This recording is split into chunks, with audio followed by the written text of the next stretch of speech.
में एक पुरानी हवेली थी जो सदियों से वीरान पड़ी थी। लोग कहते थे कि वहाँ एक दुल्हन का भूत रहता है। भाई रामू, गांव में तो चुड़ैल का बहुत ज्यादा आतंक मच गया है। अब हम लोग क्या करें? अब तो हमारे गांव को भगवान ही बचा सकता है।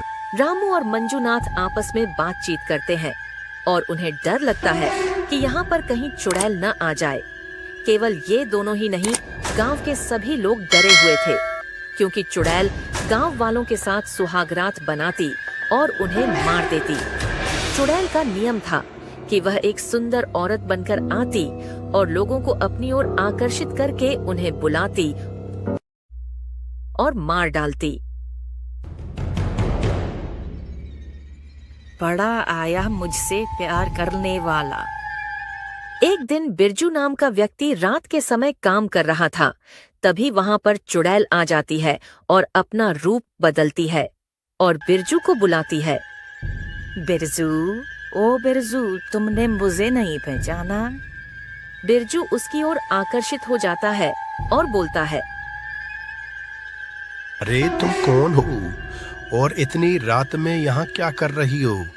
मैंने तुम्हें इस गांव में कभी नहीं देखा। चुड़ैल बोलती है, बिरजू भाई, मैं इसी गांव की रहने वाली पहले थी।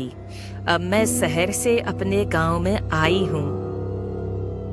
उन दोनों में बहुत देर तक बातचीत होती है। जैसे ही चुड़ैल अपने असली रूप में आती है, तभी बिरजू डर जाता है और बोलता है, अरे भाई, ये तो चुड़ैल है। अरे तुम तो कह रही थी मैं शहर की लड़की हूँ, लेकिन तुम तो एक चुड़ैल हो। बचाओ बचाओ भगवान, हे भगवान, मुझे कोई बचाओ। अब इस चुड़ैल से मैं क्या करूँ? फिर यह घटना सारे गांव वालों को बताता है। रामू भाई, आज मैं खेत पे रात में गया था, तभी एक चुड़ैल मुझे मारने के लिए आई।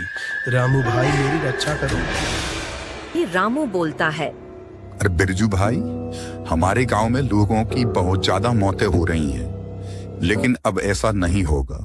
हमारे गांव के बाहर एक बाबा जी आए हुए हैं। हम उनके पास चलेंगे और उनसे एक अच्छी राह लेंगे। फिर सभी गांव वाले बाबा जी के पास जाते हैं और उस चुड़ैल को गांव से भगाने का उपाय पूछते हैं। और बाबा जी बोलते हैं, सुनो पुत्र, तुम्हारे गांव में जो चुड़ैल आती है, तो सारे गांव की औरतें उस चुड़ैल के ऊपर पाद छोड़ते रहना, जिससे वह चुड़ैल तुम्हारे गांव से भाग जाएगी। फिर सारी गांव की औरतें इकट्ठी हो जाती हैं और बोलती हैं, सबिता, आज मैं उस चुड़ैल को अपने गांव से भगा के ही रहूंगी। मैंने आज इतनी मूली की सब्जी खाई है कि मैं उस पे लगातार पाद सकती हूँ और उसे गांव से भगा दूंगी।